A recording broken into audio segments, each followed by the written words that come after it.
quien nos ha bendecido con toda bendición espiritual en los lugares celestiales y con su presencia ahora mismo. Gloria al Señor. Bien, vamos a pedirle a los niños que vayan ubicando sus vidas en el lugar de Dios. Vamos a recibir su consejo,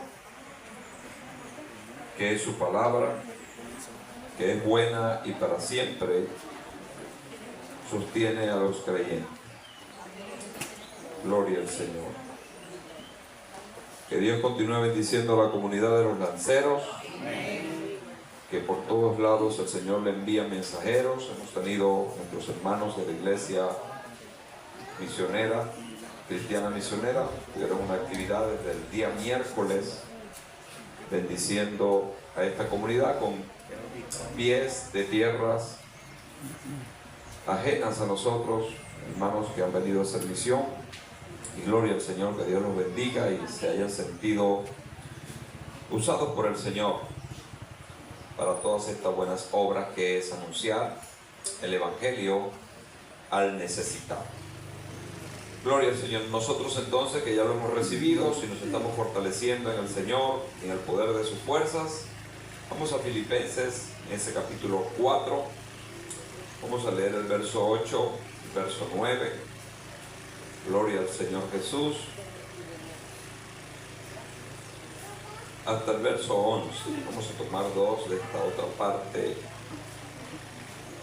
estos 4 versículos, desde el verso 8 al verso 11, y lo vamos a leer todos bajo la bendición del Padre, del Hijo y del Espíritu Santo. Amén. De manera antifonal, como lo hemos hecho ya un tiempo atrás.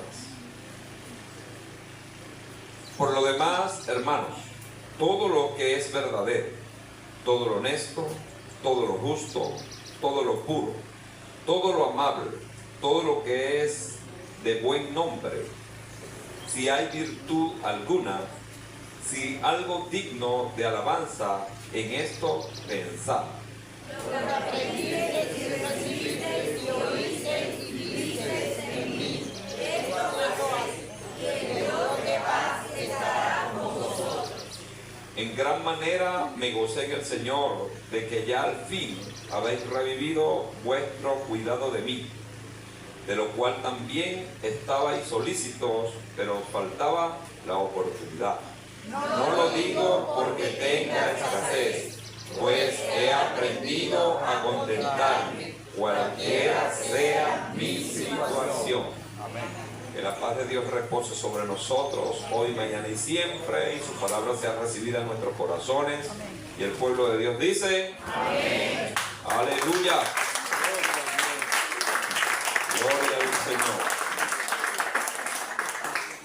Bendito Jesús. Pueden sentarse en el amor de Jesús. Ya ven que todavía hay muchos puestos para muchas personas que necesitan estar acá para recibir del Señor sus instrucciones. Amén.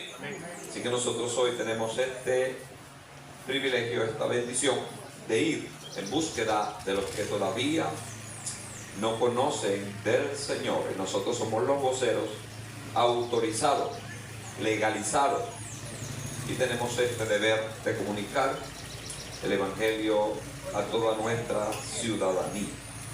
Gloria al Señor. Bien, vamos entonces a entrar en esta hermosa y buena palabra, que es el resumen de lo que Pablo ya le está diciendo para despedirse de los filipenses como escritura.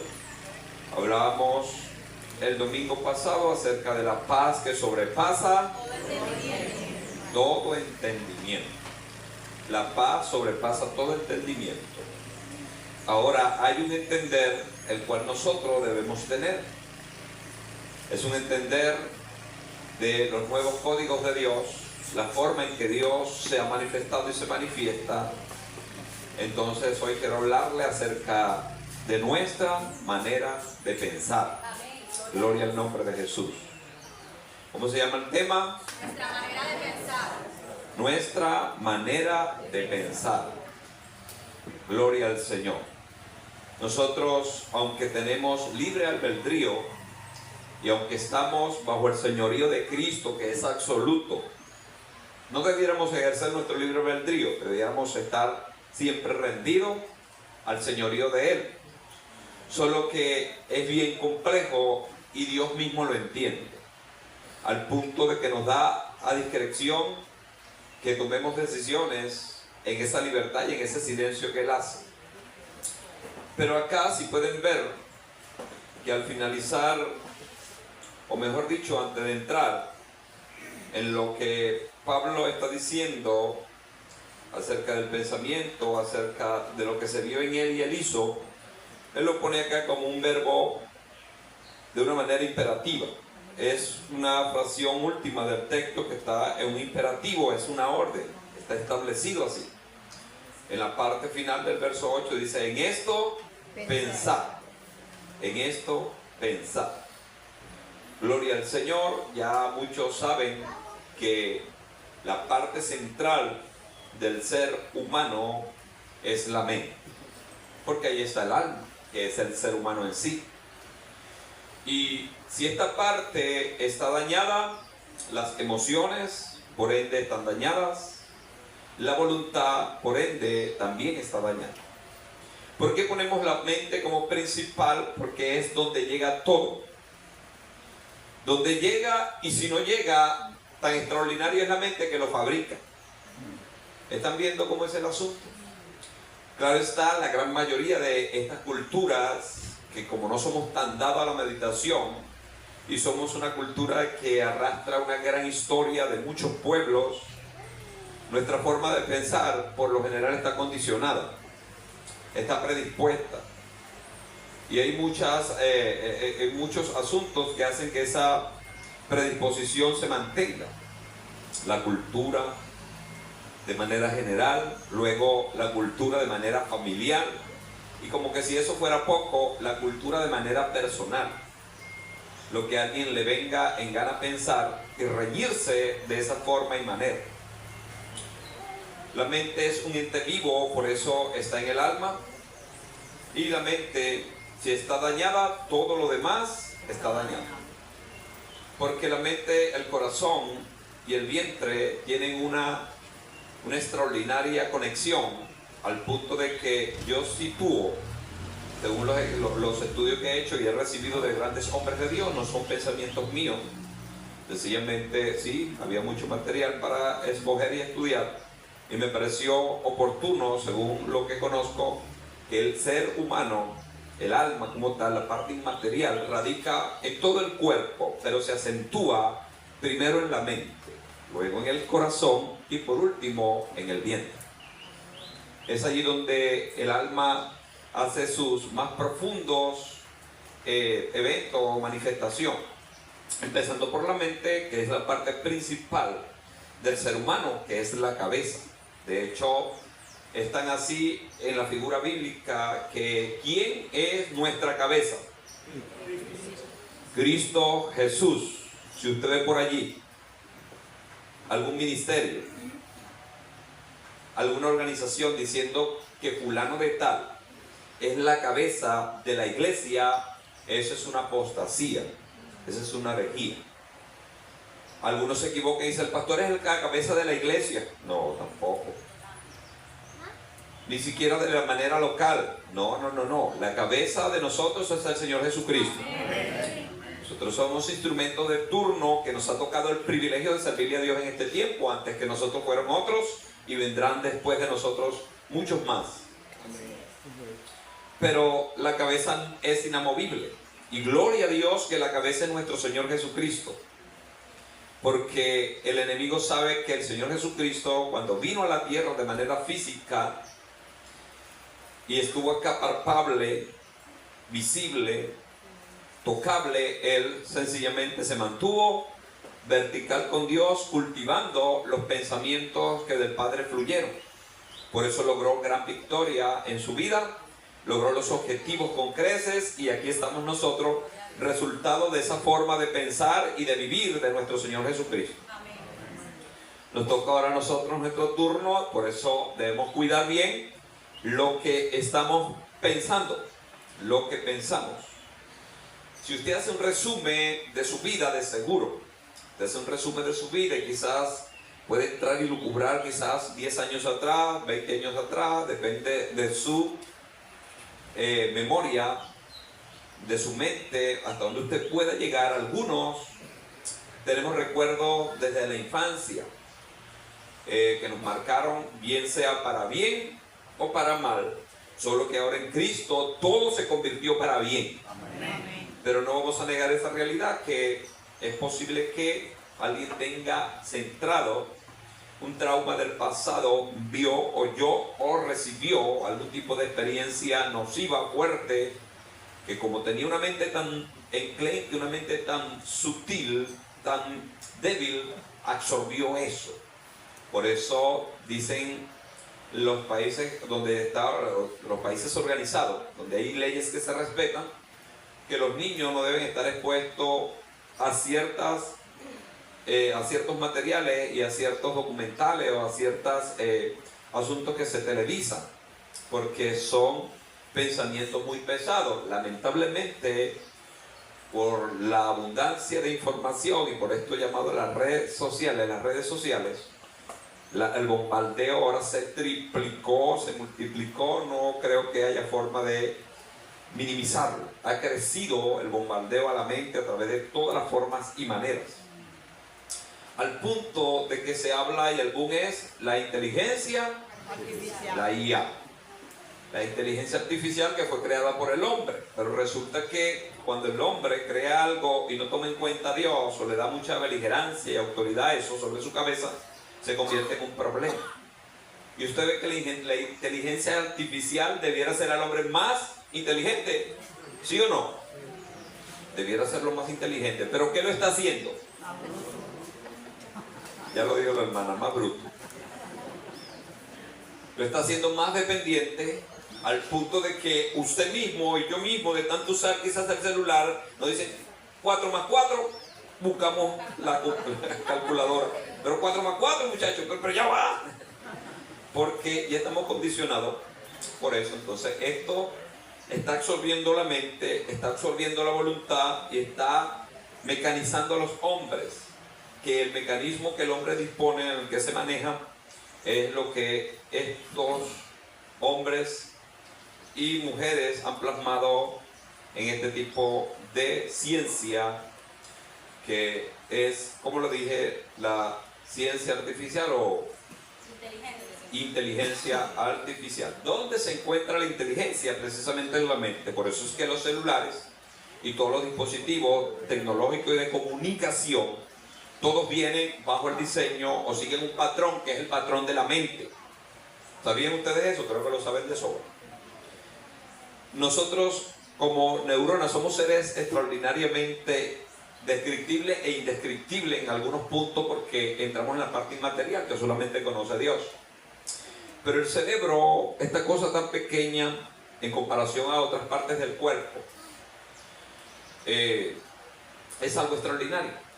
Se preside y se dirige por impulsos electrónicos con cientos de miles de millones de neuronas que mueren a diario, yo no sé cuántas cada hora, y nacen otras tantas. Y es una constante y extraordinaria vivencia que pasa en el cerebro. Clínicamente, una persona que deja de funcionar en su cerebro y se apaga el cerebro, clínicamente lo declaran muerto, porque es como que le da, ¿cómo no? Es el que le da sentido a todo el ser humano, hablando en su parte almática y física. Por eso es que todos los dispositivos y estos últimos descubrimientos sorprendentes que el hombre ha hecho, lo ha hecho en este mismo estilo de pensamiento, de asuntos, cosas que son de inteligencia. Porque, entre otras cosas, que hay muchas cosas que difieren o diferencian al hombre del animal. Porque el animal, por lo general, se maneja de manera instintiva, aunque tiene un alma. Tiene un alma, y la Biblia describe que el alma del animal es la sangre. Que allí los testigos de Barrebase, o los testigos de Ruses, que algunos llaman testigos de Jehová, ellos dicen que el alma de la persona es la sangre, porque ellos van directamente al pasaje donde Dios dice que el alma de los animales es la sangre. Los animales, por mucho que se les enseñe, nunca jamás van a desarrollar un conocimiento humano. no humano, no, ellos desarrollan un conocimiento animal, que es sorprendente también, sí, sorprendente en su naturaleza.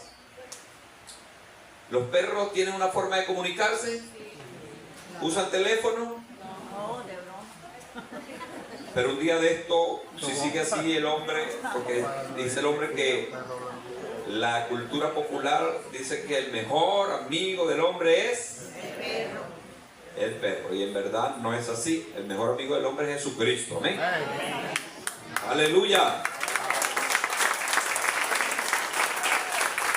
Pero vamos a suponer que sí, como lo hay ahora, hay escuelas para mascotas, para perros, hoteles para perros. Un día de esto van a hacer olimpiadas para perros, ya hay competencias, pero una olimpiada, algún día de esto lo van a hacer, un día de esto temprano. Porque los perros sorprenden la forma en que se desarrollan cuando se les enseña a través de sus instintos las cosas. Y pasaba yo por cierto lugar en Santa Cruz, de una joven le está dando de comer a los perros que seguro en algún momento vio que estaban en la calle, pero yo vi que ella empezó dándole eso hace como quizás desde que yo me fijé, posiblemente antes ya estaba eso. Me fijé hace como 2 meses y yo veía que ella le daba comida como a 4 o 5 perros.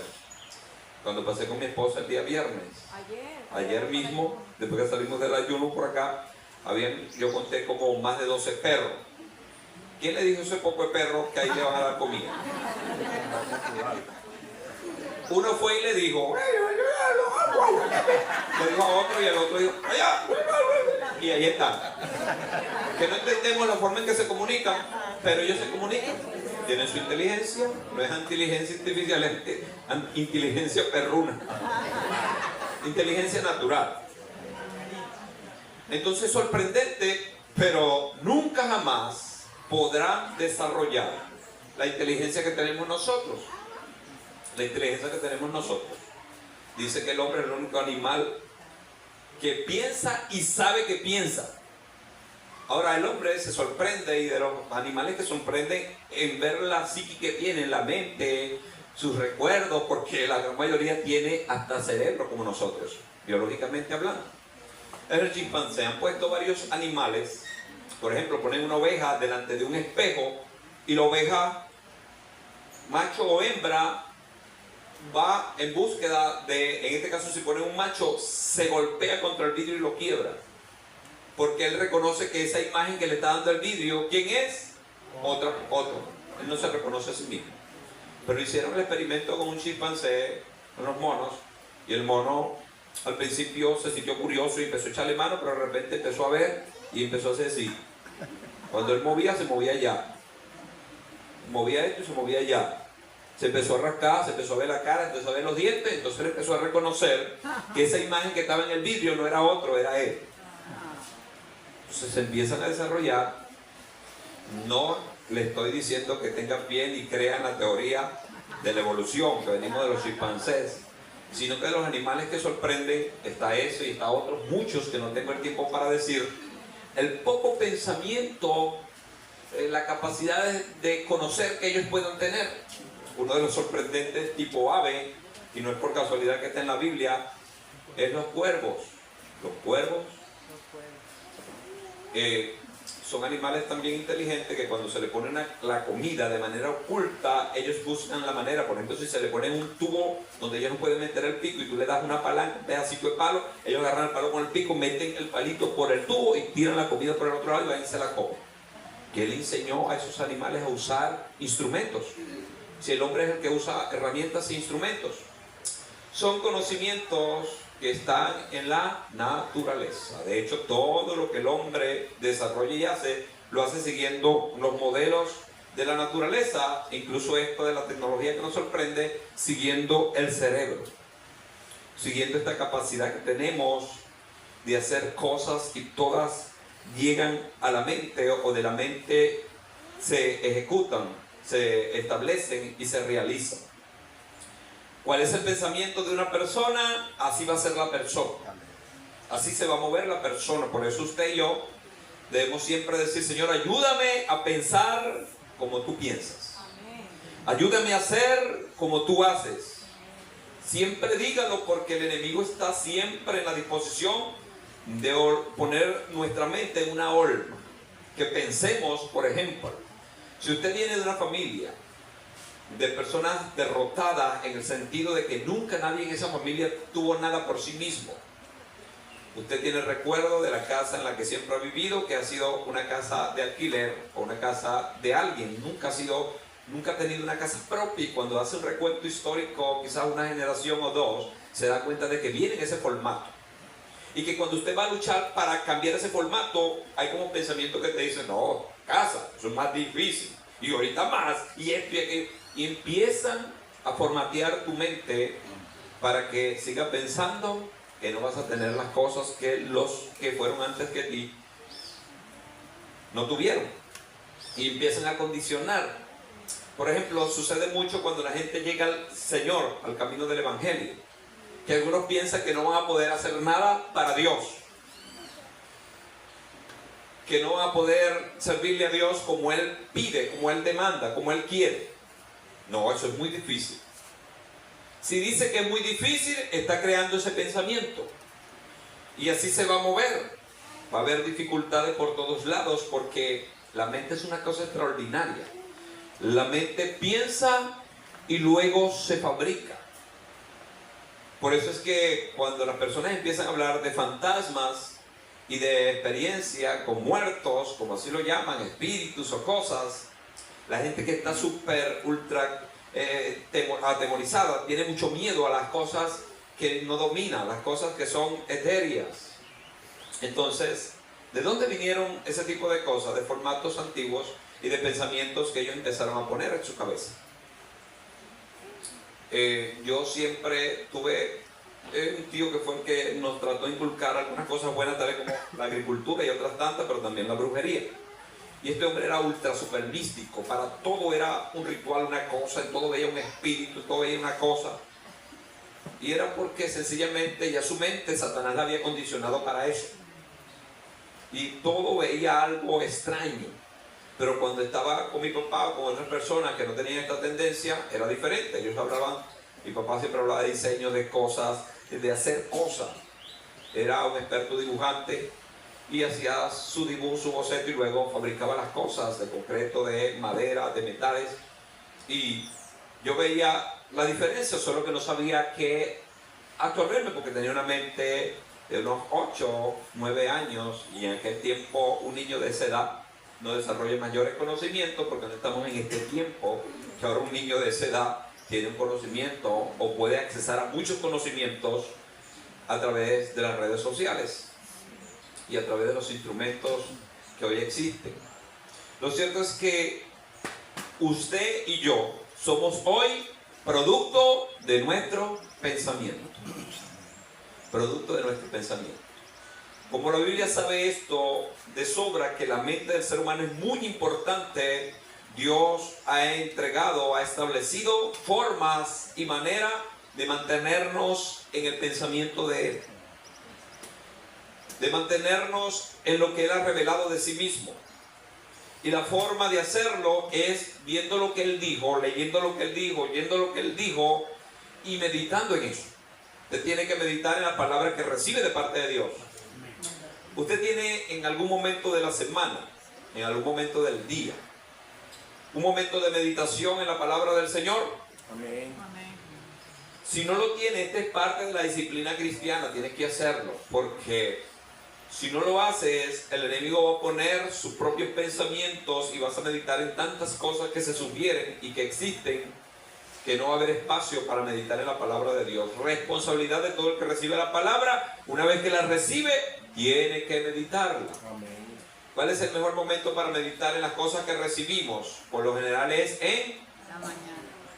Algunos dicen en la mañana, todos decimos y estamos de acuerdo un gran número que es en el horario de la noche. Puede ser ya muy temprana la madrugada, porque es el momento donde se presta por el silencio que reina, la soledad que hay y la quietud que existe.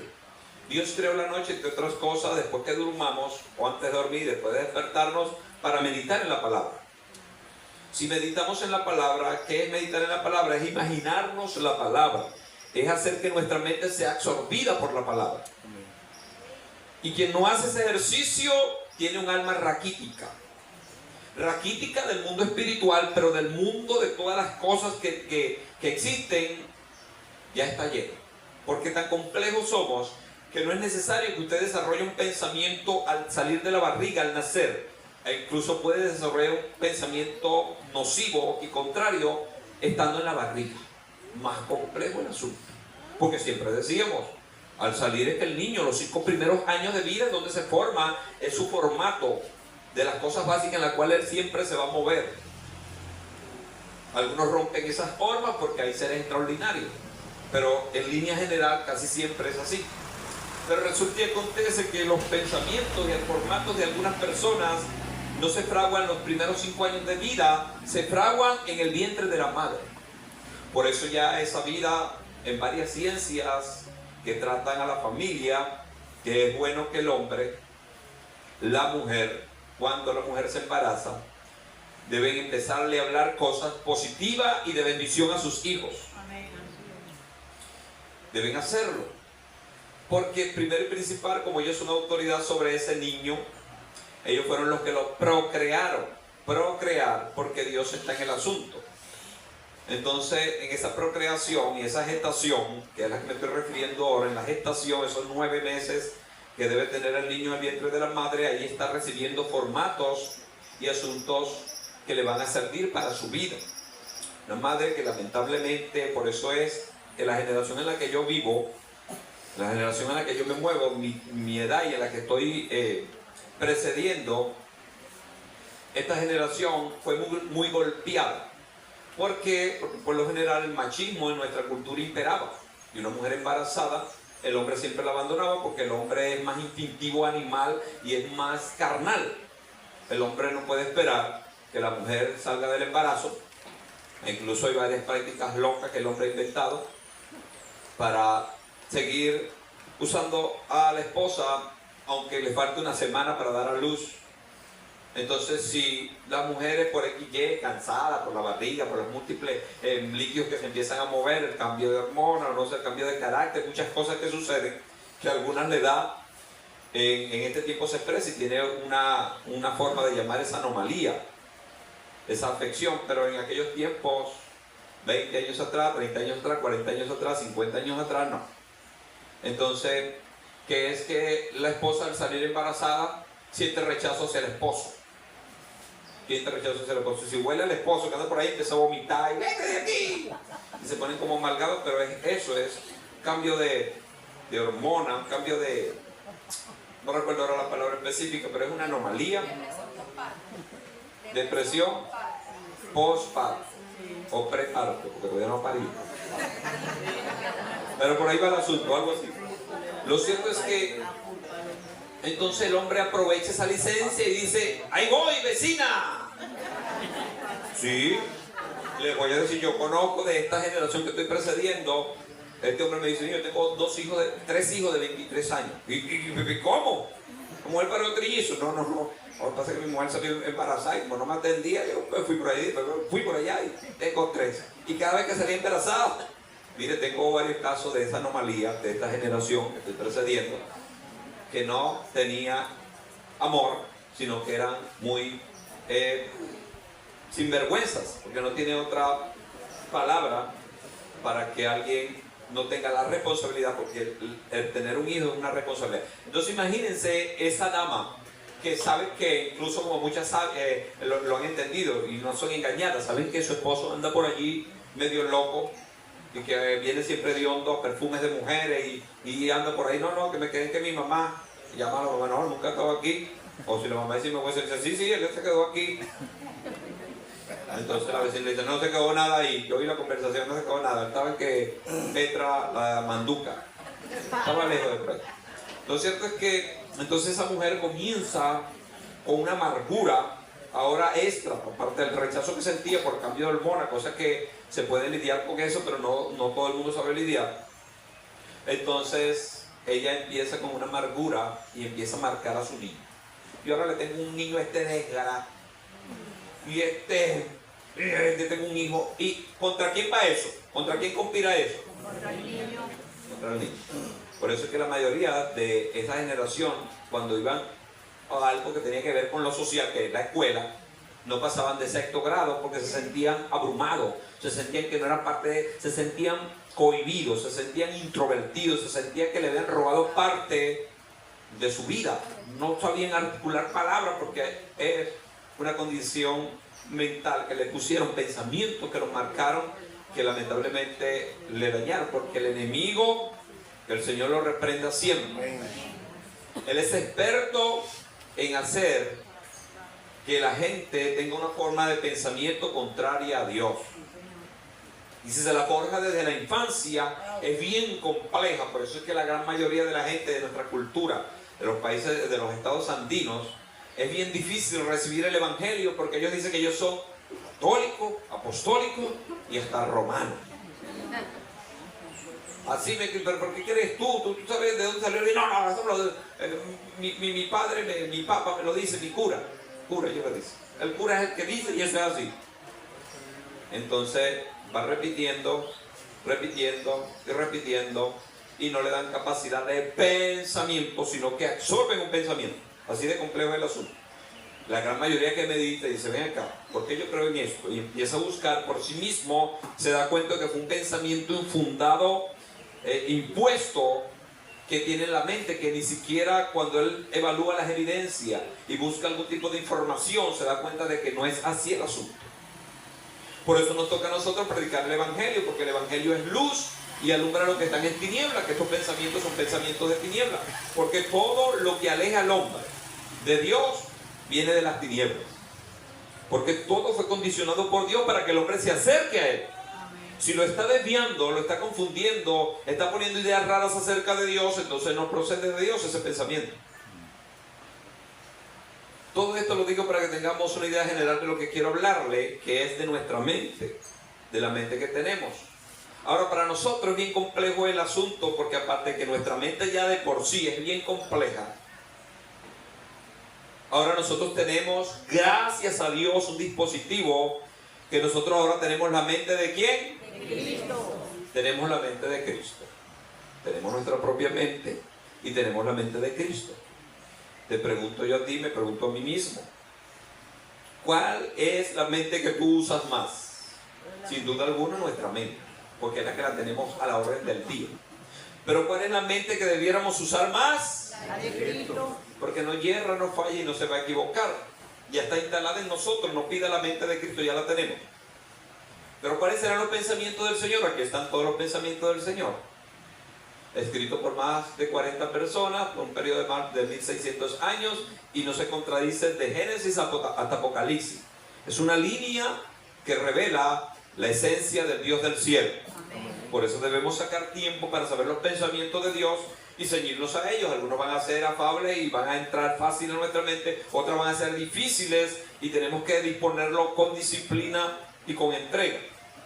Pero así de complejo es el asunto, así que nuestra mente, hablando de nuestra mente humana, en esa parte general, nuestra mente se contempla en tres formatos, en tres maneras, así como el ser humano es triuno. Y en el alma tiene mente, voluntad y emociones. Bueno, en nuestra mente hay tres áreas extraordinarias que sería y es bueno que nosotros examinemos. Nuestra mente se mantiene y se sostiene y así vive en tres estados. El estado consciente, diga conmigo, consciente. El estado inconsciente y el estado subconsciente. Nos explicaba un psicólogo cristiano que se sintetizó y nada más se dice estado consciente y estado inconsciente, subconsciente, creo que inconsciente. Pero a mí me viene anillo al dedo la triunidad de la mente, porque mi mensaje que recibí en el Espíritu de la enseñanza triuna es que la mente se mantiene en tres estados y es explicable. Por ejemplo, si usted está oyendo, está resumiendo, está aceptando y está comprendiendo lo que yo estoy diciendo, ¿usted está en qué tipo de estado de la mente? Consciente. ¿Usted está? Una mente consciente. Consciente. ¿Quieres saber si ese alguien que está a su lado está consciente? Pregúntale, ¿qué fue lo último que dijo el pastor? ¿En cuánto estado está la mente? Entonces, usted está semiconsciente o otra cosa. Semi-arepa, así están pensando en las arepas. Semi-dolarizado, pensando que cuando va a subir el dólar. Estoy viendo aquí, yo estoy aquí estacionado, mi cuerpo está aquí, mis ojos están viendo el predicador, pero mi mente no está aquí. Entonces, la Biblia dice que cuando vayamos a la casa de Dios nos presentemos bien para oír. Oír es tener la mente bien afilada en lo que se está diciendo. Porque si es la palabra de Dios, nos conviene saber lo que ella dice. Porque ella es la única que tiene una protección extraordinaria. Tan extraordinaria la protección de la palabra, que mientras estamos en el estado consciente, Dios nos dice pelea, pues. Ya te di las herramientas, pelea. Pero Dios es tan bueno que cuando estamos en un estado de subconsciente, que se cree que es cuando estamos en el sueño, entonces ahora la mente de Cristo empieza a funcionar y Dios nos empieza a cuidar y a guardar, porque el enemigo, así como influencia a los niños desde el vientre mismo de la madre, también influencia a cualquier persona en su sueño. Y la gran mayoría de la gente, incluso de manera anormal, las parafilias, que así llaman esa conducta extraviada, algunos entre las parafilias tienen muchas fantasías. Y es posible que alguien no se me haya casado acá, no es que no se haya casado acá porque tenemos muy poco tiempo, pero que no se haya casado nunca o no se va a casar, o incluso casada, tiene siempre una, como dije ahorita, una fantasía. Que ella cree que está casada con Brad Pitt, o que el galán de la novela de las famosas de acá, Topacio, no sé. Muchos de la generación no lo saben, pero se enamoraban del galán de turno porque siempre ponían el galán bien bonito y siempre hacían una canción acorde. Entonces se crean esa fantasía y algunas personas dicen, a mí me gusta dormir. Y dicen, ¿por qué le gusta dormir mucho a esta persona? Porque esa persona no le gusta estar siempre en el estado consciente, quiere estar en el estado de inconsciencia, porque en el estado de inconsciencia y de subconsciencia, cuando ya entra en el sueño profundo, tiene fantasías y vive una vida de fantasía. Es la ilusión del vagabundo que en una hamaca guindado en un palo está pensando que es rico. Que tarde que temprano va a venir una cigüeña y le va a sacar un paquete de dólares en los pies. No hago nada. Mire como aquel trabaja, estos que están en el aseo, aquel. Él tiene 1, 10, 20 años y no tiene ni una bicicleta. El que ha sido diligente y ha trabajado tiene las cosas. Porque no vive de ilusiones. La mente es tan compleja que el diablo, que el Señor lo reprenda, tiene gran empresa y múltiples dispositivos para hacer que la mente no transicione, no se ligue a la palabra. Por eso le dije que aquí está un mandato imperativo. En esto pensar. Es un mandato imperativo. No es que está preguntando, Pedro, cuando puedas piensas en esto, lo que yo te digo, como lo dicen algunas personas amigas. No. El Señor dice lo que debe hacerse y cómo debe hacerse, y es imperativo. Quien no lo haga va a ser blanco de las múltiples formas de engaño que el enemigo tiene. Entonces, vivamos nuestra realidad. Amén. Amén. Conscientemente tenemos una realidad. Pero cuando nos vemos a través de Dios, tenemos un gran futuro. Y tenemos muchas herramientas para cambiar nuestras realidades. Primero y principal tenemos la fe.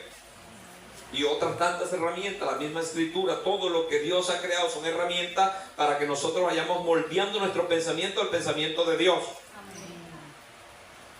Tiene que haber una transferencia, o mejor dicho, una transfusión del pensamiento de Dios y sacar el pensamiento nuestro.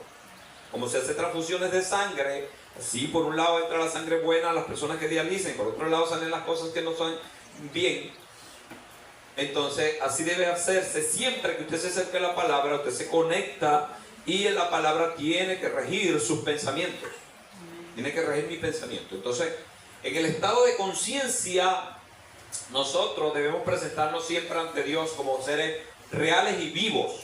Por eso es que es bueno nuestros cultos palpables o nuestros cultos, cuando no es virtual, ¿cómo se dice? Presenciales.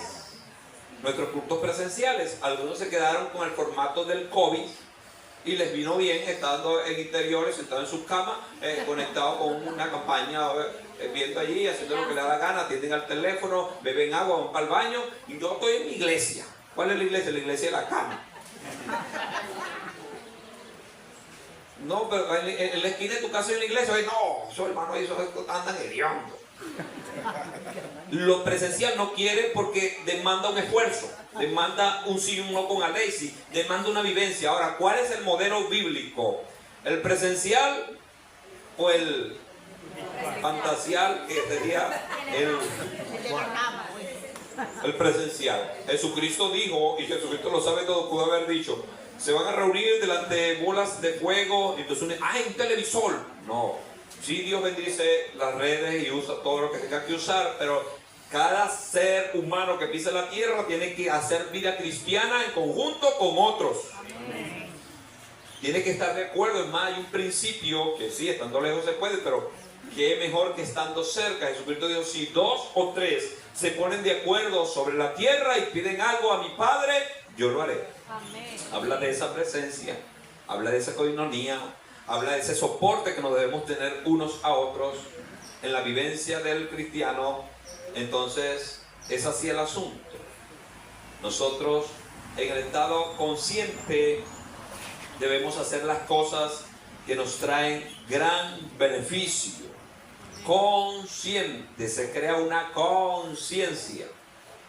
Decía una persona del campo que él vio cuando un hombre ahora se hizo el terror de los perros. ¿Qué es eso? Sí, ese hombre, un aldeano, que siempre pasaba por su camino a su conuco, no habían tantas casas, pero al cabo de quizás 10 años invadieron todas las partes de su ida, tu camino al conuco. Y tú sabes que la gente de esos sitios siempre quieren tener un perro. Entonces él hablaba con la persona y le decía: por favor, recojan a sus perros, que no me dejan pasar, me ladran, algunos hasta quieren morderme, y yo les digo, hablo con ustedes. Y nada, la gente: no, hombre, pero es que el perro está en la calle. Bueno, él tenía más derecho que ellos porque él es oriundo de esa zona y pasaba por allí, ruta obligada para ir a su conuco. Un día el hombre se molestó tanto de un perro que le echaba más broma que todos, se le pegaba y hasta que no terminaba el camino no lo dejaba, a punto de morderlo. Él amoló el 3 canales más amolado que nunca. Y gracias a Dios que no lo dio por el filo. Cuando aquel perro le salió, dice que se la picó con tanta fuerza que casi se elevó los pies de la tierra y le metió aquel planazo, que así dice, aquel perro en la cabeza. El perro quedó dando vueltas como un trompo. Él siguió su camino. Luego ese perro, como le decía al principio, como que le dijo a los demás, porque ahora le pusieron el terror del perro. Cuando el hombre venía con el 3 canales en la mano, todos los perros se metían en la cerca y lo veían de lejos. ¿Qué le creó él a esos animales que no tenían los dueños? Conciencia. Si usted tiene un perro y muerde a un niño, usted tiene que correr con las consecuencias y eso. No, pero el perro lo mordió, el niño le metió la mano. ¿Cómo un niño puede meter la mano por algún hueco? No debería, pero lo va a hacer. ¿Quién es el que tiene que tener conciencia? El dueño. El dueño. Entonces, la conciencia tiene que estar en nosotros, pero la gran mayoría se crea. La gran mayoría se crea. Hay que crear conciencia. Gracias al Señor, ustedes vieron cómo estaba esta calle desde más o menos, desde la esquina del templo hacia allá, escombro, basura, perros muertos. Gloria al Señor, que después de la limpieza se ha creado conciencia. Hay que mantenerla porque vienen nuevas generaciones. Una persona que consume droga delante de los niños en alguna esquina, hay que crearle conciencia. Algunos evangélicos llenos de temor se empiezan a explorar y la oración nunca está de más. Y no es que es enclenque la oración, sino que uno ora y luego pasa a la acción. Claro. Tienen que hablar con las personas sin maldecirlo, sin nada, y decirle: sí, tienes este problema de droga. No, es un cigarrito marrón, es marihuana, chico. Yo no le he fumado, pero sé que es así. Y comienza con marihuana, después van terminando con otras cosas. Tienes este problema. No tengo problema, usted está loca, señora. Sí, tienes este problema, aquí, no te ofendas. Te voy a decir: no lo hagas aquí porque yo tengo mis niños y aparte ese olor me perjudica. Si la persona tiene algo de razón y de justicia, va a crear conciencia. Que los palandros de la generación que estoy diciendo, que dije antes, eran más conscientes. Recuerda que la mayoría de los que consumían drogas, por lo menos yo vi en mi generación, incluso vi consumidores de droga, que cuando veían a uno como creyente, escondían el tabaco, incluso lo tiraban y lo tapaban. Y la mayoría de los drogadictos, ¿dónde consumían droga? Detrás de una pared, bajo un árbol, en un puente, escondido. Pero ahora con la ida de la gente a Colombia y a Chile, hay muchos pueblos donde la gente consume droga como un cigarrillo y quieren venir con esa costumbre entre nosotros. Hay que volverle o hay que crearle conciencia. Y el cristiano que siempre tiene que tener conciencia, porque está consciente, tiene que hacerlo y tiene que hacerlo con amor. Sabiendo que posiblemente en los tiempos pasados él o ella también anduvo por esos caminos, teniendo misericordia, teniendo conciencia de que yo no tenía herramientas y alguien participó de eso y fue lo que me enseñaron, fue lo que vi, estaba atado a ese vicio, no podía salir, aunque intenté quitármelo, lamentablemente siempre seguía amañado esas malas costumbres, estaba enviciado, pero luego lo logró. Entonces en esa conciencia se habla. Ahora llega un momento que uno se hace consciente de que ya no hay que hablarle más a la persona porque ya uno le habló y ya la persona se siente molesta contigo. Bueno, ya cumpliste tu obra. Entonces, ¿saben lo que sucede?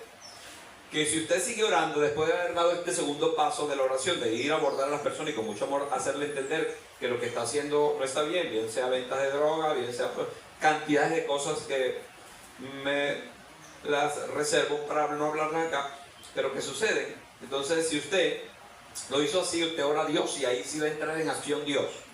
Y es posible que alguien que tenga esta anomalía, o sea, una persona que tiene una música a todo volumen, consumiendo alcohol en la calle, haciendo espectáculos con bailes casi nudistas frente a una casa en público, es posible que venga la ley y le haga crear conciencia. Yo les dije cuando visité a Tucuyito y otras cárceles terribles de este país, sobre todo la última que visité, donde estaba el famoso que se escapó, el de Aragua, ¿cómo se llama eso? Tocorón. Vi a una persona en un cuadrito que yo lo veía que había un chorro de agua que caía así. Nosotros teníamos agua, él nos llamó, por favor regálenme agua. Yo le entrego el agua y le digo, pero esa agua no es tomable, esa agua de ahí. Digo, sí, pero yo no puedo salir de este metro. ¿Pero cuál metro? Imaginariamente tengo un metro y yo sé que es un metro. Si me salgo de esto, muerto. ¿Quién le creó conciencia a ese malandro que no respetaba ni a la mamá ni al papá aquí en la calle? Las pistolas, los cerebros tirados, las muertes que vio, y los que están allí, como dicen ellos mismos, no están jugando carritos, sino que le vuelan acceso a cualquiera.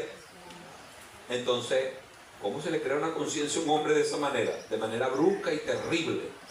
Dios nos libre a nosotros de no tener conciencia en las cosas que debemos hacerlas de manera consciente. Usted, aunque automáticamente de tanto ir y hacer una cosa podemos convertirnos en personas que ya hacemos cosas de manera inconsciente. Es posible que usted no tenga mucho pensamiento para ir a orinar en la mañana. Usted sabe ya que el reloj biológico a las 3 de la mañana le dice el primer pi para ir a orinar. Usted se levanta y va trasteando y ya sabe dónde está el zapato que el muchacho siempre deja ahí en el pasillo, ya sabe dónde está el enchufe. Usted casi va dormido a orinar. Lo está haciendo de manera casi inconsciente, pero es que es un piloto automático, que es una cosa extraordinaria. El padre de mi esposa era un hombre que lamentablemente tenía el problema de la bebida. Y me dice un amigo que lo conoció después que cuando me vio con mi esposa y vio que el carro, ese es tu suegro, ese lo conozco yo, ese hombre, todas las veces me dijo ese hombre llamado Edward. Él bebía con él, jugaba billar en ciertos, los viernes como que era específicamente, porque estas personas son así, los viernes en un día, los sábados en otro. Bueno, los viernes cuando él lo veía, lo veía nada más los viernes. Dice, se iba sobre las 2 o 3 de la mañana, borracho, que teníamos que casi, nosotros decíamos, pero quédate, no, yo me voy, y se montaba en su carro. Todo el mundo decía, hasta hoy lo vi. No, el otro viernes estaba allí, fino. Y él decía, ¿cómo llegaba? Después yo oí hablando a mi suegro y a alguien que lo atendía cuando lo recibía, la abuela y su hermano, uno llamado el morocho, dice, ella llega hasta con los ojos cerrados. Ya parece que el carro sabe. Se monta en el carro y de aquí de la sorpresa llega a Santa Cruz. Eso es un milagro. Por más de 4, 5, 10 años de inconsciencia. El inconsciente empezó a operar, de tanto ser una forma, de seguro empezó a hacerlo de manera consciente y luego entró la conciencia. Pero esos son milagros porque este hombre Yo quiero creer, y es así, es un milagro porque luego aceptó a Jesús y se salvó antes de morir. Por los planes que Dios tenía, posiblemente en algún momento algún ángel detenía todos los carros y le hacía pasar cosas extraordinarias. Lo cierto es que la mente no solamente se encuentra en un estado consciente, sino en un estado inconsciente, cuando la persona no tiene un pensamiento cónsono, sino que obra de manera inconsciente. Una persona que se le fueron las luces mentales, que no tiene lógica, que anda encubrando, que anda delirando, que tiene paranoia, que así se llama cuando escuchan voces, está en un estado consciente o inconsciente. Una persona que camina desnuda por el medio de una cantidad de gente en el centro, en la alcantarilla, por la autopista, por el medio de la autopista, a las 12 del mediodía, descalzo, es una persona consciente. Inconsciente y bajo la mano del Altísimo, por la misericordia de Dios, no ha muerto, porque una complejidad es morir en un estado de inconsciencia. Dios por eso le habla a la gente siempre conscientemente, para que la gente haga los cambios. Pero hay personas que de tanto ultrajar su conciencia entran en un estado de inconsciencia. Este estado es más complejo porque son personas normales, no caminan de talón ni comen basura, andan normales, pero son inconscientes en cuanto a que esa es la música que yo escucho y así es que yo la escucho a todo volumen. Yo digo en mi casa lo que me da la gana porque esta es mi casa, y dice todas las groserías y respetando a las personas que pasan al frente. Eso es una persona que no es tan loco, pero se la da. Y algunos tendrán que recibir un planazo como aquel hombre le dio a aquel perro, que era el que tenía las aurías de perro que los perseguía. Lo dejó dando vuelta como hasta que el perro, ahora cuando el viejito, yo creo que nada más el olor, porque así son los perros. Ellos no solamente tienen un oído agudo, sino que un olor. Este perro levantaba esa trompa esa mañana y cuando veía que venía el viejito hediondo a Mapuey, guárdense, le gritaba de manera perruna. Y le pusieron el terror de los perros. Los perros le tenían miedo, porque parece que después este perro muere y todos los demás perros, pero todos los de la cuadra tenían miedo al viejito. La fama quedó. Creó una conciencia. Que no tenga usted ni tenga yo que pasar por una mala experiencia para crear una conciencia de que debo servirle a Dios. Pero como la gran mayoría aprende por las experiencias y no por las enseñanzas, Dios le guarde a usted y a mí de pasar por una experiencia terrible para crear una conciencia de agradecer a Dios por las cosas. La Biblia dice que demos gracias a Dios. Cuando usted se levanta, lo primero que debiera tener en sus labios y en su mente es una acción de gracia. Gracias, Señor. Cuando usted va a comer, bien sea un plato espléndido o bien sea una arepa con huevo frito y un chorrito de agua de la regadera, del chorro, ¿qué debiera hacer usted y qué debiera hacer yo? Gracias. Si un día amanezco que en la nevera se parece al Polo Norte, puro hielo y agua, ¿qué debo hacer? Gracias. Y el diablo dice, pero gracias por esa nevera vacía. Y dice, sí, porque se parece al Polo Norte y yo nunca he ido allá. Usted puede crear pensamientos de no derrota, porque si usted empieza, yo he visto gente que ahora tiene 15 días de nevera así, 8 días, 3 días, voy a morir de hambre, ya está creando un pensamiento.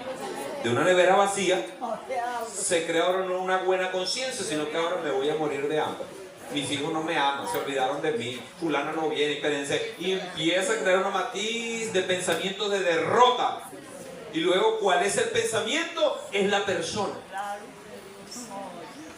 ¿Cuál es el pensamiento? Es la persona, porque la torre de control, la parte central del ser humano es la mente. Es la mente. Así que todo lo que es de bendición y se alcanza y nos bendice tiene que ver con sacrificios.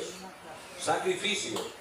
Hay que hacer los sacrificios que hay que hacer para cambiar nuestra forma de vida. Si usted sabe que nunca han tenido nada en su casa, que incluso la cama que tiene es la cama que siempre van a botar del vecino, usted va y la recoge. No es el caso de alguno acá, gloria al Señor, pero si alguien va por el estilo de que nunca ha tenido nada por sí mismo, Entonces es hora de cambiar ese formato. Es hora de empezar a trabajar duro y hacer las cosas con la ayuda y la fuerza de Dios, y Dios nos va a bendecir. Amén. Porque Dios bendice al dador alegre. Amén. Aleluya.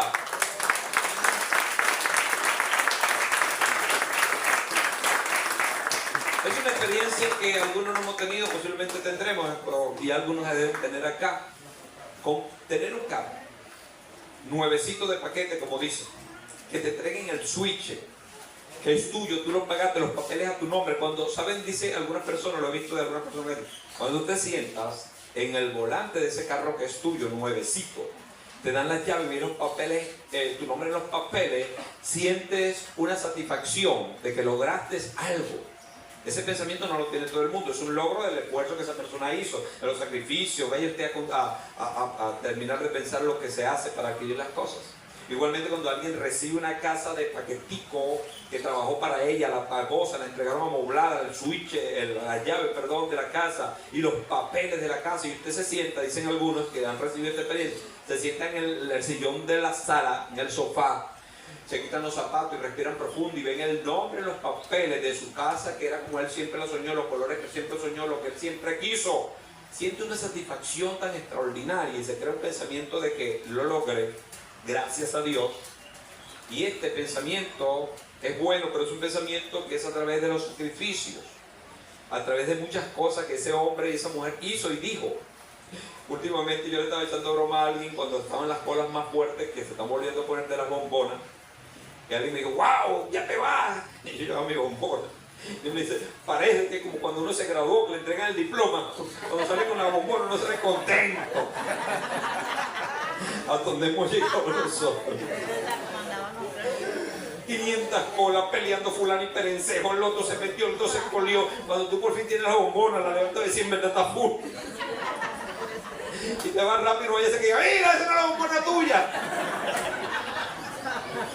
Uno se va con un sentido de satisfacción. Triste y lamentable, pero esos son los tiempos que estamos viviendo por ahora. No siempre va a ser así, porque nosotros sabemos que las cosas cambian según la voluntad de Dios. Y la voluntad de Dios, ya lo hemos dicho hasta la saciedad, y es bueno seguirlo haciendo, es buena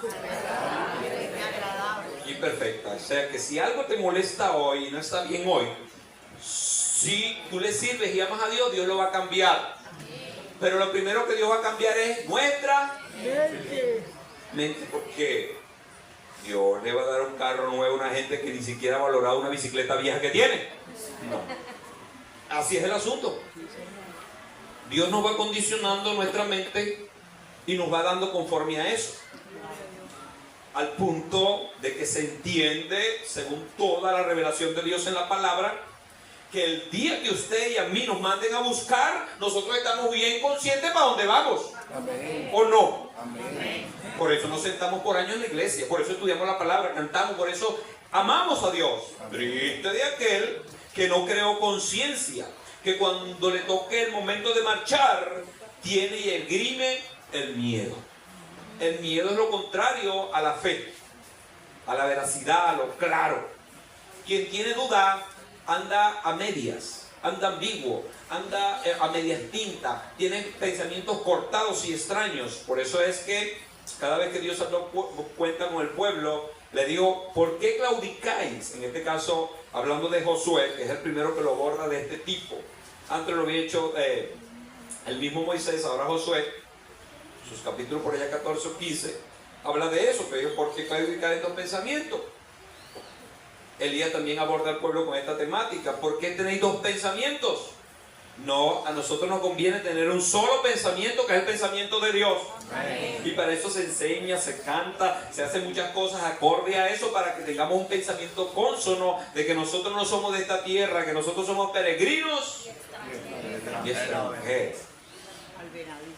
Una vez, cuando yo estaba en mi etapa inicial en el Evangelio, las enseñanzas eran de ese tipo, ocurrentes y medio cavernícolas, porque no había mayores enseñanzas diplomáticas ni muy profundas. Y un hombre nos dijo, Enoc caminó con Dios. Y explícanos eso, ¿cómo fue eso? Enoc andaba así, Dios abrazado para arriba y para abajo. Y eso fue la enseñanza que esa persona no pudo dar, pero se lo estoy diciendo a ustedes, porque nunca se me olvidó. se creó una idea gráfica. Él decía que literalmente para él, Enoc andaba abrazado con Dios, por eso andaba con el brazo así, para arriba y para abajo. No, y aquí tiene a Dios, vamos a comer un helado, él y yo, dame dos. Siempre estaba consciente de que caminaba con Dios, porque estaba tan consciente así que un día de esto caminó tanto con Dios que Dios le dijo: hoy el camino no es para la pulpería, no es para allá, hoy el camino es para el cielo, vámonos, vámonos, Señor. Porque caminaba con Dios, tenía conciencia de Dios. ¿Usted tiene conciencia del lugar que le pertenece en el reino de los cielos? ¿Usted tiene conciencia de que su nombre está escrito en el libro de la vida? Amén. ¿Usted tiene conciencia de que la presencia de Dios está en usted a través del Espíritu? Amén. ¿Usted tiene conciencia de que es hijo de Dios? Amén. Tenga toda esa conciencia bien clarita, porque el enemigo la tiene de mil maneras difusas y confusas, y él las tiene, están en estado de conciencia. Pero lo que yo le dé un medio golpe o pase por alguna situación que le mueva el piso, los pensamientos se le mueven. Y entonces cuando alguien esté enfermo, Dios guarde, de una enfermedad X, Y, Z, y entonces viene el enemigo y le dice: tú no eres hijo de Dios. Sí soy. No eres, porque estás enfermo. Y Dios a los que ama nunca se enferma. Entonces, Dios mío, Señor, entonces no soy tu hijo, Señor, Dios mío, ¿por qué no soy tu hijo? Y empieza a cambiar el formato de pensamiento por una evidencia física o por lo que la gente pueda decir o quiera o deje de decirlo, porque hay gente que se enoja cuando se dice y cuando no se dice también. Pastor, yo le pregunté y usted me dijo: fue así, yo me enojé por eso.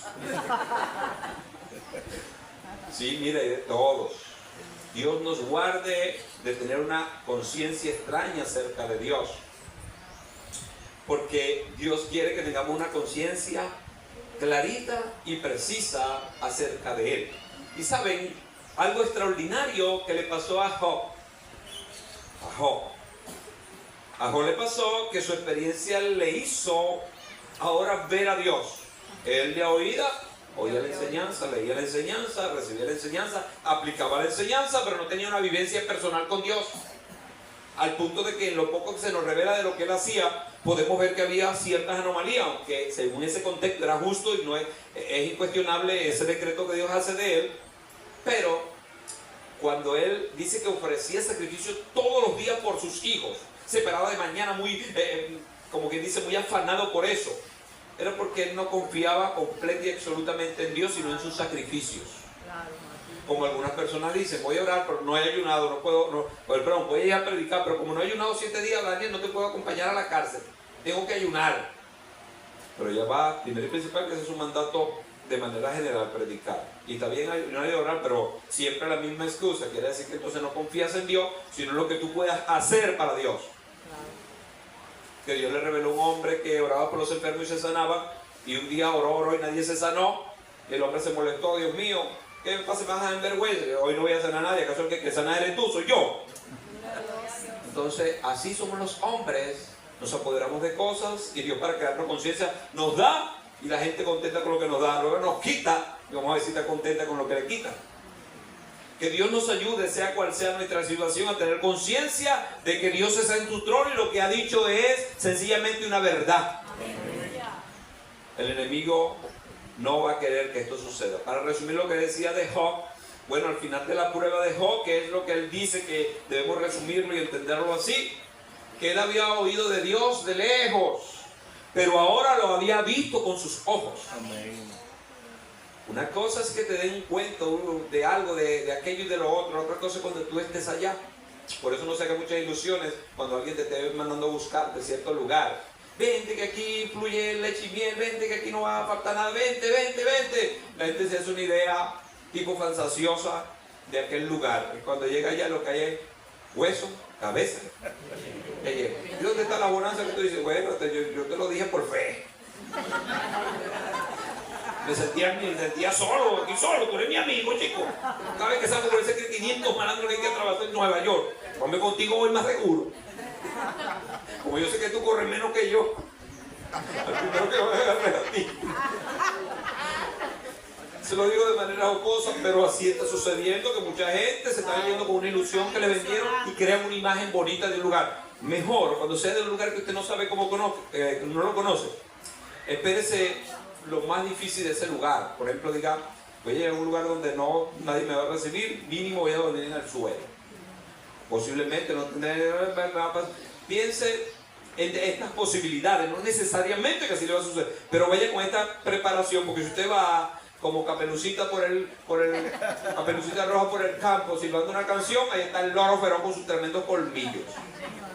Entonces, ni tan calvos ni con 2 pelucas. Vamos a ir en la conciencia de Dios, sobre todo en esto si no hay ningún tipo de especulación en cuanto a lo que te estoy diciendo, los principios de Dios establecidos para nosotros, que nosotros tenemos ciudadanía ¿de dónde? ¿Tenemos casa dónde? ¿En el cielo nuevo y en la tierra nueva? No, Miguel. En la casa del Padre. El cielo nuevo y la tierra nueva es para los judíos. Nosotros vamos a estar, según Jesús, que es el que nos dice todas estas cosas, pero nosotros vamos a hacer conciencia de quién lo dijo y qué fue lo que dijo. ¿Quién lo dijo? Jesucristo. ¿Él ha engañado a alguien? Él le dijo, les voy a preparar lugar. Pudo haber dicho múltiples lugares porque él lo conocía. Dice, yo estuve con mi padre y les voy a hablar de lo que yo vi. Y le voy a preparar morada en la casa de mi padre. Ahí tenemos casa, Daniel. No es Cuboto Norte. ¡Aleluya! Pero hay que hacerse consciente de esto. Lo que le decía al principio, ya estoy concluyendo, no he entrado en el tema, sé que todo va a tener su parte 2. Pero lo que le decía al principio, ¿cómo hago para que estas cosas, de ser solamente palabras que yo oí, se creen parte de mi conciencia? Dios establece el instrumento de la meditación. Tienes que meditar. Te estoy hablando de que tenemos casa en el reino de los cielos. Por ejemplo, ¿cómo es la casa que tú quieres? Tú tienes que pensar por allí. Y entonces cuando pienses en las casas que últimamente, sorprendente las casas que el hombre está creando ahora con la tecnología, casas adecuadas a todos los ambientes y posibilidades, servicios a esas personas por todo tipo de tecnología robótica, con inteligencia artificial de todo tipo. Bueno, esas casas no se asemejan a la casa del cielo. La casa del cielo que Dios te creó, como a ti te gusta el olor a clavitos dulce o a flor de rosa, o no sé cuál es el olor preferido tuyo, es posible que esté en un estado de inconsciencia, un olor que te hace sentir muy bien y feliz, así como le decía cuando la gente entra en el carro nuevo, en la casa nueva, el olor a algo nuevo, el tener su nombre escrito con una letra especial, todas esas cosas, esa satisfacción está en el reino de los cielos. Tienes que imaginarte así. Y usted dirá, y frente a mi casa, ¿qué va a poner Jesucristo? ¿Qué habrá puesto? ¿Qué era lo que te gustaba a ti tener? ¿Un loro que hablara? Es posible que haya un loro frente a tu casa, un loro celestial. No, a mí me gusta es el sonido de las aguas, como corren. Tu casa va a tener una caída de agua cristalina hermosísima. Empieza a imaginarte las cosas así, porque el diablo te va a decir, no, tú perteneces al infierno lleno de demonios y de gusanos, ahí donde tú vas. No. Vamos a creer el pensamiento de Dios, vamos a pensar en lo que el Señor dice. Primero y principal, porque lo que Él hizo en la cruz no es una imaginación. Todas estas cosas fueron pagadas a precio extraordinariamente alto. Amén. No hay diamantes, ni oros, ni mundos que lo pagaran. Fue la vida del mismo Señor Jesucristo. Amén. Todo el que cree en que la sangre de Cristo le limpia, tiene que tener esta conciencia de que sea que nos toque partir de una u otra forma, si tiene la dicha, que se le dice como algunos, dicha entre comillas, en 3 meses te vas. Este es el último año de vida según tu patología. Recuerden que el médico dice una cosa y Dios siempre dice otra. Pero usted no se aferra a eso, a querer que Dios diga lo que usted quiere que diga, que también puede meterse en un lío. Yo tengo que estar sano. El Señor dice, Señor, ven acá, ¿cuál es tu voluntad? De esta no te vas a salvar, hijo. Esta es la enfermedad que te va a llevar al cielo. Pero Dios, quítamela. Si te la quito, te pierdes. ¿Quieres perderte o quieres sanarte? Ah, no, Señor, déjala. Creó conciencia. Pablo creó conciencia de su enfermedad, de su anomalía, porque clamó al Señor. Eso sí, clama al Señor para que usted sepa lo que Él dice de usted. Amén. Porque es allí la conciencia mayor. Lo que Dios dice de usted en la Escritura y lo que te pueda decir de algún problema que le está comiendo el alma a alguien. Pablo tenía esa problemática y clamó en 3 ocasiones. Y en esa última, Dios le dice, no te voy a cambiar nada, Pablo. Lo voy a dejar así. tienes que servirme así. Y punto. Pasa la página y sigue hacia adelante, porque para adelante, ahora que quedan cosas extraordinarias, sobre todo nuestro destino, ya lo hemos visto a través de la fe y a través de la palabra, es extraordinariamente bueno. Así que multipliquemos la voz de esta verdad y debemos pensar en todas estas cosas. Por lo demás, hermanos míos, en todo lo que es verdadero, en esto pensar. En todo lo honesto, en esto pensar. En todo lo justo, en esto pensar. En todo lo puro, en esto pensar. En todo lo amable, en esto pensar. Lo que sea de buen nombre, si hay virtud, si está Dios, si algo digno de alabanza es algo bueno, en esto pensar. Entonces, cuando todas estas verdades nos dicen quién es el que tiene todos estos valores, Dios y su reino. Entonces debemos pensar siempre en el reino de Dios. Piense en todo lo que tenga que usted pensar, pero el pensamiento que matice y sea el que te gobierne hoy, mañana y siempre, sea el pensamiento de Dios. Con esta anécdota termino en el nombre del Señor. Ya metí al Señor en este libro, ya termina. Está metido desde siempre. Resulta que un maestro y su alumno fueron a hacer explorar ciertos lugares de la campiña. Llegaron a cierto lugar y el maestro le pregunta al amo de casa, al dueño de casa, ¿de qué viven ustedes? ¿De qué viven ustedes acá? Él lo llevó al potrero y le dijo, vivo de esa vaca. Esa es la vaca que nos mantiene. Sí. ¿Y no han buscado otra alternativa? No, la vaca es lo mejor. Bueno, está bien, se fue. Cayó la noche mientras ellos iban y el maestro le dice a su discípulo, ¿tú viste dónde estaba la vaca? Sí. Ve y le matas la vaca. Maestro, mátale la vaca. Lo que usted diga, maestro. Se devolvió, se metió de noche al potrero y le mató la vaca. Salió y se vino. Un año después, el mismo maestro le dice a su discípulo, volvamos por los caminos de la campiña tal. Y fueron. Llegaron a la misma casa. Era la misma casa porque todavía tenía algo de la fachada, pero era extraordinariamente todo cambiado. Separadizo de todo tipo, una cosa, al punto de que el discípulo pensó que ya la gente no vivía allí. Y resulta que lo recibieron las mismas personas, el padre de familia, la esposa y los dos hijos. Pero ahora incluso con nietos, bendecidos y sonrientes, todo pintado y hermoso. El Señor le pregunta y le dice, ¿qué pasó? ¿Son ustedes mismos? Pero todo cambió. Le dice, sí. No sabemos cómo, pero la noche, el día que ustedes vinieron, lo recuerdo bien, esa misma noche de madrugada la vaca murió. Y la vaca era la que nos daba leche, nos daba queso. La vaca era nuestro todo, dependíamos de la vaca. Pero una vez que la vaca murió, nos hallamos en un momento difícil y creamos otra conciencia. Empezamos a sembrar, a aprovechar el agua que pasa por aquí, empezamos a hacer esto, empezamos a hacer muchas cosas y ahora tenemos esto y más. Tenemos un pensamiento apocado, aleluya. Se le creó una conciencia a través de la prueba. Vamos a ser eficientes en las manos de Dios sin necesidad de pasar por prueba. No ame usted más al Señor después que el esposo la deje, o que la esposa se vaya, o que el hijo se vaya. Ámelo siempre. Ámelo siempre para que luego tenga recursos y diga, Señor, mi esposo se fue, pero en tu nombre va a venir. Pero si no, siempre amó más al esposo, al hijo, a la casa, a las cosas que a Dios. ¿Con qué conciencia está? ¿Qué conciencia hay? No hay conciencia. Hay deseo de pelear, de luchar, de amargarse, de enfriarse, de múltiples cosas que son las que siempre denunciamos desde el púlpito. Pónganse en pie, por favor, en el nombre de Jesús.